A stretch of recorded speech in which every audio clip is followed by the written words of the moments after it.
NRBC ವ್ಯಾಪ್ತಿಯ ಎಲ್ಲ ಕಾಲುವೆಗಳಿಗೆ ಏಪ್ರಿಲ್ 20ರವರೆಗೂ ನಿರಂತರ ನೀರು ಹರಿಸುವಂತೆ ಆಗ್ರಹಿಸಿ ಬೃಹತ್ ಪ್ರೊಟೆಸ್ಟ್.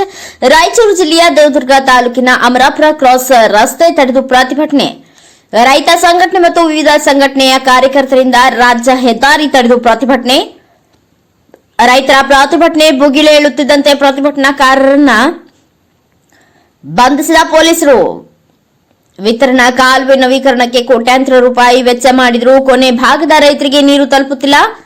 1,20,000 ಎಕರೆ ಪ್ರದೇಶದಲ್ಲಿ ರೈತರು ಬೆಳೆಗಳನ್ನ ಬೆಳೆದಿದ್ದಾರೆ. ಇದೀಗ ಜಮೀನಿನಲ್ಲಿ ಭತ್ತ, ಮೆಣಸಿನಕಾಯಿ, ಶೇಂಗಾ, ಸಜ್ಜೆ ಸೇರಿದಂತೆ ಇನ್ನಿತರ ಬೆಳೆಗಳಿವೆ. ಈ ಎಲ್ಲಾ ಬೆಳೆಗಳು ಕಟಾವಿಗೆ ಬರಲು ಇನ್ನೂ 1.5 ತಿಂಗಳು ಬೇಕಾಗಿದ್ದು, ಇದೇ ಏಪ್ರಿಲ್ 20ರವರೆಗೂ ನಿರಂತರ ನೀರು ಹರಿಸಿ ರೈತರ ಹಿತ ಕಾಪಾಡಬೇಕೆಂದು ರೈತರ ಆಗ್ರಹ. ವಿತರಣೆ ಕಾಲುವೆಯ ಔಟ್ಲೈಟ್ಗಳಿಗೆ ಗೇಟ್ಗಳ ಅಳವಡಿಸಬೇಕು. ಕಾಲುವೆಯ ಗೇಟ್ಗಳಿಗೆ ಗ್ಯಾಂಗ್ಮ್ಯಾನ್ಗಳನ್ನ ನೇಮಿಸಬೇಕು. ಮುಖ್ಯ ಕಾಲುವೆ ಮತ್ತು ವಿತರಣಾ ಕಾಲುವೆಗಳ ಪುನರ್ ನಿರ್ಮಾಣ ಕಾಮಗಾರಿ ಪೂರ್ಣಗೊಳಿಸಲು ಒತ್ತಾಯ ಮಾಡಿದ್ರು. Garladinni Veeranagouda, NKS TV 4 news, Raichur.